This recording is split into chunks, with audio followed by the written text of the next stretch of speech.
only feebly present as a concept in this period, would not in any case have been extended by Edmund Spencer or anyone else to the key ideas I articulated in De Rere Natura. What occurred instead of toleration in the Renaissance was aesthetic embrace. This appropriation was made possible by what I've called the prolongation of the ancient world, that homeostatic prolongation by human scholarship. But in the scholarly editions, the work was cadaverous and silent.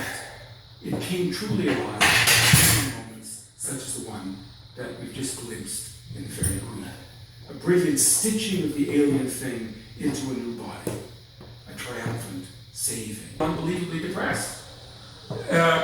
And the answer, the poetry, or at least I'm arguing, that the poetry is part of the re-enchantment, as it were, of what appears to be a disenchanted universe. And the argument would be that I saw, by the way, in the very interesting account of what the Hall Center is doing. Has Alan de Botton been here already? So it's a little bit like the argument that I saw described in that Alan de Botton talk. Do you know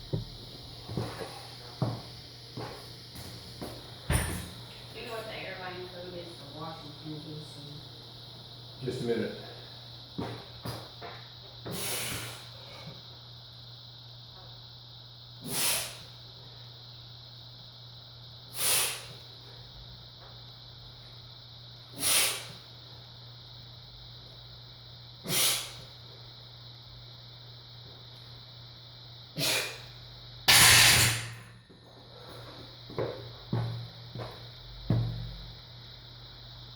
Which is, they say that it's funny that American politicians can't embrace propositions, most of which lie at the basis of most contemporary science. So we have the technology, we accept the technology that the science has come up with, but we detach the technology from the fundamental assumptions about the physical, biological universe that have generated those assumptions. So it's a very complicated subject, but it's largely. So I'm interested in that phenomenon.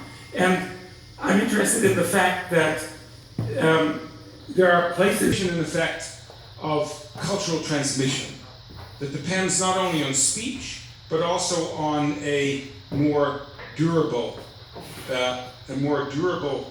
mode of inscription to explain what we had done after we had broken the commandment between God and ourselves. My son, she says to Seth, I order you to make tables of stone and of clay, and on the tablets you'll write the lives of your father and mother and all you've seen and heard. But what biologists call pair bonding. Therefore, does a man leave his father and his mother and cling to his wife and they become one flesh? Strange verses in the context, the immediate context of Genesis chapter 2, because there are no fathers and mothers at this point. The union is presumably linked to the earlier moment of chapter 1 when it's written that God created the human in his image. Male and female, he created them, the verse goes, and that he blessed them with the words, be fruitful and multiply. The lack of any specific instruction about how the first humans would fulfill the injunction to multiply led many early people to speculate that God initially created a hermaphrodite, or envisaged some non-sexual form of reproduction, or at least intended a mode of intercourse radically different from anything but conscious intention and control. This core post-lapsarian sexual experience is, for Augustine and Paul, the ineradicable sign of a being destined for death.